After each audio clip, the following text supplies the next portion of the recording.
mga kauni, gusto mo bang manalo ng 20,000 pesos dito sa GCash kapag nag-load ka? So, ganito lang yung gagawin nyo guys. Tuwing naglo-load kayo dito sa GCash is meron kayong ticket para maglaro dun sa mga pattern. Hindi ko alam kung pattern, basta kailangan mag-match-match yung lalabas na draw. So, gagawin nyo lang guys is pag nag-load ka, ayan, kunwari maglo-load tayo guys. So, kapag nag-load ka ng 50 pesos dito na regular, basta kahit anong load guys, magkakaroon ka ng ticket.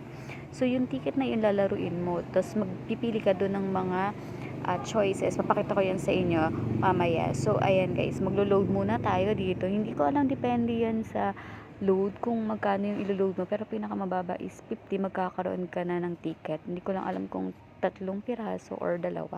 So, kapag bili ka na or nakapag-load ka na dito sa GCash, ayan, 'di ba meron na tayong receipt. So ngayon guys, hintay lang kayo ng ilang seconds. Pag meron ka ng na-load mo na siya or naipasok mo na yung load dito sa GCash, punta ka ngayon dito sa Explore the app. So, ayan, pag pinuntahan mo yan, makikita mo dyan sa taas, guys, makikita mo, hanapin mo yung Enjoy. Ayan, tapos sa Enjoy, may nakalagay na Lucky Load. Ayan. I-click mo lang yan dito sa Lucky Load dahil nga meron na tayong entry. Ayan guys, yung sinasabi ko sa inyo na pwede kang manalo ng 20,000 pesos. Basta ma-match mo lang yung nasa ilalim ng mga winning match. Ayan. So guys, ako may 3 akong ticket. So ayan, gaganyan ko lang siya. Basta kung tumama yung match mo dun sa winning match, tatama ka ng 20,000 pesos. O, diba?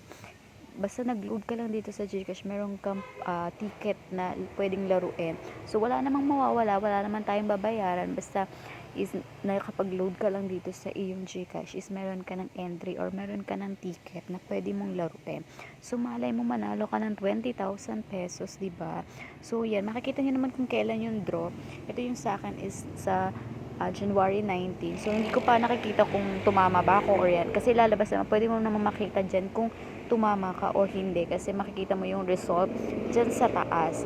So, ayan guys, yung akin, yung, makikita nyo yung mechanics, sundan nyo na lang guys. So, ako lang namili-mili lang ako. Sayang din yung 20,000, no? Malay mo, maswertihan mo makuha yung matching winning na nandyan sa ilalim. So, yan. Yung sa akin last guys is December 20 na yung last draw. So, ngayon guys, hindi pa to na-draw. Pero, January 19 pa to. So, malamang na-draw na to. Titignan ko na lang kung meron bang tumama dun sa mga winning na nilagay ko. So, kung ako sa inyo guys, try nyo na yan. Tsaka walang babayaran dito guys. Basta nag-load ka lang, diba? Yun lang guys. Thank you for watching.